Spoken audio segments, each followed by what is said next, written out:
എല്ലാം തന്നെ ഞങ്ങൾ സൂചിപ്പിച്ചിരുന്നു ബിജെപിയിലേക്ക് ഒരിക്കലും പോകില്ല. അത് ഞാൻ അന്നേരം പറഞ്ഞു. അപ്പോൾ അന്നേരത്തെ പൊട്ടിത്തെറിയുടെ നേരത്തെ പറഞ്ഞതുപോലെ ഞാൻ പറഞ്ഞു, SDPI പോയാലും ശരി BJP പോകത്തില്ല എന്നാ.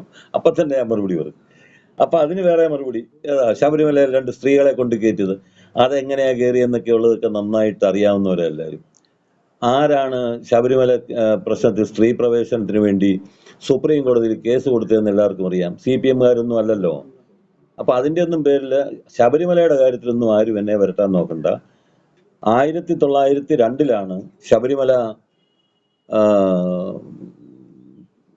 ശാന്തി അരയ സമുദായത്തിൽ നിന്ന് ബ്രാഹ്മണർ ഏറ്റെടുക്കുന്നത് 1902. 1902 ശബരിമല പൂജാരിമാരായിട്ട് താഴ്വമ്മടത്തിലെ ആളുകൾ വന്നു. ആ ചരിത്രം കൂടെ പറഞ്ഞു പോകുന്നത് നന്നായിരിക്കുമെന്ന് എനിക്ക് തോന്നുന്നു. 1902 താഴ്വമ്മടക്കാര് ശബരിമലയിലെ പൂജാതി കർമ്മങ്ങൾ ഏറ്റെടുക്കുന്നത്. അതുവരെ അവിടെ അരയ സമുദായമാണ് പൂജ നടത്തിയിരുന്നത്.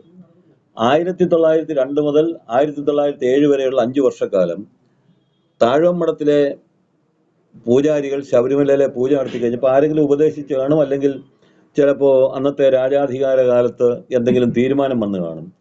അവര് തന്ത്രിമാരുടെ ചുമതല ഏറ്റെടുത്തുകൊണ്ട് പുതിയ പൂജാരിയെ നിയമിക്കണം എന്ന് തീരുമാനം വന്നായിരിക്കാം. 1907 ആദ്യത്തെ ശബരിമല പൂജാരി എൻ്റെ അമ്മയുടെ അപ്പൂപ്പനാണ്, അനന്തകൃഷ്ണയ്യർ. അത് പഴയ രേഖകൾക്കകത്ത് നോക്കിയാൽ കാണാം. അനന്തകൃഷ്ണയ്യര് ആലപ്പുഴ മുല്ലയ്ക്കൽ ക്ഷേത്രത്തിലെ മേശാന്തിയായിരുന്നു. അദ്ദേഹത്തെയാണ് അവിടെ പൂജ ഏൽപ്പിച്ചത്, മേശാന്തിയായിട്ട് ഏൽപ്പിച്ചത്. അത് കഴിഞ്ഞപ്പോഴോ അദ്ദേഹത്തിൻ്റെ മകൻ പത്മനാഭപിള്ള, അതുകൊണ്ടാണ് ഞാൻ പത്മകുമാറായത്. പത്മനാഭപിള്ള ആണ് അയ്യപ്പൻ്റെ പടം ആദ്യമായിട്ട് വരച്ചത്. എൻ്റെ വീട്ടിലിരിപ്പുണ്ട് അയ്യപ്പൻ്റെ പടം, അപ്പൂപ്പൻ വരച്ചത്. അദ്ദേഹത്തിൻ്റെ സഹോദരിയാണ്, അർത്ഥ സഹോദരിയാണ് കോന്നകത്ത് ജാനകിയമ്മ ഹരിവരാസനം എഴുതിയത്. എൻ്റെ അച്ഛൻ 47 വർഷക്കാലം ശബരിമല കോൺട്രാക്ടറായിരുന്നു. ഇപ്പം ഇവരുടെ ആരുടെയും ഉപദേശം ശബരിമലയുടെ കാര്യത്തിൽ എനിക്ക് വേണ്ട. നല്ലതുപോലെ തന്നെ ശബരിമല അറിയാവുന്ന ആളാണ് എൻ്റെ കുടുംബം. ആ ശബരിമലയായിട്ട് ബന്ധപ്പെട്ട കുടുംബമാണ്. ആറന്മുള ക്ഷേത്രത്തിലെ പള്ളിവേട്ടയായിട്ട് ബന്ധപ്പെട്ട അവകാശാധികാരങ്ങളുള്ള കുടുംബമാണ് ഞങ്ങളുടെ കുടുംബം. സുഗതകുമാരി ടീച്ചർ ഉൾപ്പെടെയുള്ളവരുടെ ആ ബന്ധം ഞങ്ങൾ കാവട കുടുംബമാണ്. അതൊക്കെ ഉണ്ട്. അതൊന്നും ഇല്ലാതൊന്നും അല്ല കമ്മ്യൂണിസ്റ്റ് പാർട്ടിയിൽ വന്നത്. അപ്പം ഇതൊന്നും ശബരിമലയുടെ പേരിൽ ആരും എനിക്ക് ക്ലാസ് എടുക്കാൻ വരണ്ട. നല്ലതുപോലെ തന്നെ ശബരിമല അറിയാവുന്ന ആളാണ് ഞാൻ. ഇപ്പം അതിൻ്റെയും കൂടെ പേര് കൂട്ടിച്ചേർത്തിട്ടാണല്ലോ ഇപ്പം ചില ആൾക്കാർ പറഞ്ഞുകൊണ്ടിരിക്കുന്നത്. അപ്പം അതൊന്നും ഇതിനകത്ത് പറയാനില്ല. ഇത് എന്നെ ദേവസ്വം ബോർഡ് ഏൽപ്പിച്ച കാലത്ത് സത്യസന്ധമായിട്ടും ആത്മാർത്ഥമായിട്ടും ആ കാര്യം പ്രവർത്തിക്കാൻ ഞാൻ ശ്രമിച്ചിട്ടുണ്ട്. അത് പാർട്ടിക്കും ബോധ്യമുള്ളതാണ്. മുഖ്യമന്ത്രിയോട് തന്നെ ചോദിച്ചാൽ മനസ്സിലാവും.